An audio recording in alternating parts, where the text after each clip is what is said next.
Hi, Paula Paradise from Prime Wines Education Center here in Carlton, Oregon, touring the wine country. And I've made a really smart stop at Lemelson Winery. Oregon spearheaded quite a few things in the wine and spirits industry, crafted beers, crafted distilled products, and they've also been a leader in organic viticulture. He'll go 4 to 5 miles an hour, which is really fast. It looks like he's driving back to go to lunch.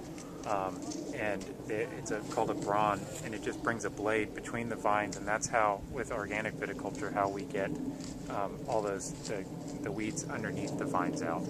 And so he'll run through all the vineyards and get it all cleaned up, and it's the fastest I've ever seen anyone do it. He actually hand actuates the little blade like he's playing a video game. Just clip, clip, clip, clip, clip, and doesn't take any vines out.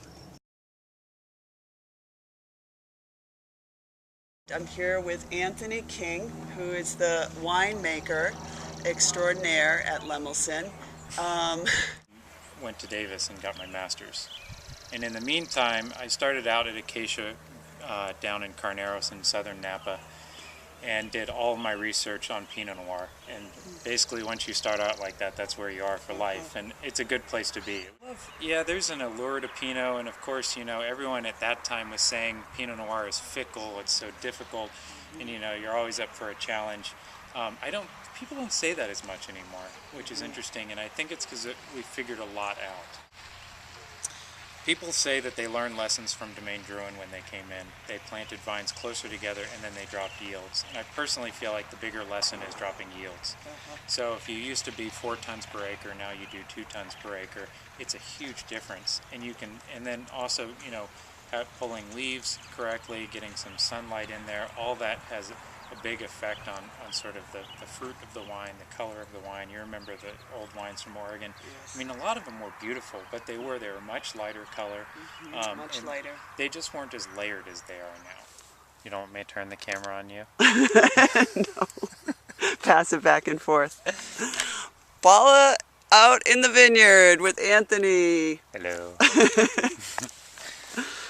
Okay, so what do we have here? And I always felt like I wanted someone to tell me when I was starting out. I even went back and found a notebook that I had where I drew all the trellising systems, even though I'd never been in a vineyard before. It was just part of that, all that passion that you always have in the beginning.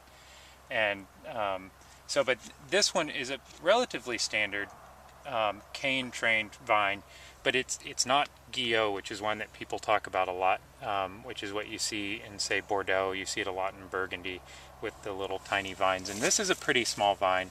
This is 1 meter by 2 meters. And we were talking about how this vine gets set up during its youth. And so you get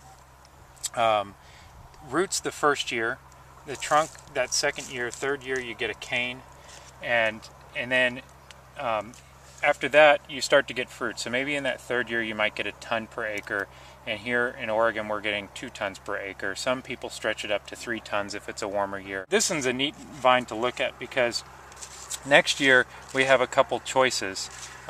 They left this shoot coming from down below, and so they might end up cutting this one off and laying this down, but the growth of that one doesn't look real strong. They also left one down here, which that's part stronger. Of, and it's part of the way we farm. Is Armando Martinez, our vineyard manager, likes to keep these heads low. There's so much growth in Oregon that, I mean, if you look along right here, this is a sucker. We've gone through the vineyard twice now and pulled those suckers, little water sprouts, off of the plants, and now they're growing again, and you get so many buds growing off of the actual trunk that you have plenty of chances to You have a lot replace. of choices for replacement. And what's nice about it, what I really like about it from a winemaking standpoint, is that you end up having, this is the head of the vine, is less crowded. Because when you have these replacements in here, you have a whole bunch of shoots, and then sometimes you try to put fruit in there and it overlaps. There's a lot more work involved, and this is a really nice, simple method that's becoming more popular right now. Do you go by Tony? You don't look like a Tony. I go by Anthony.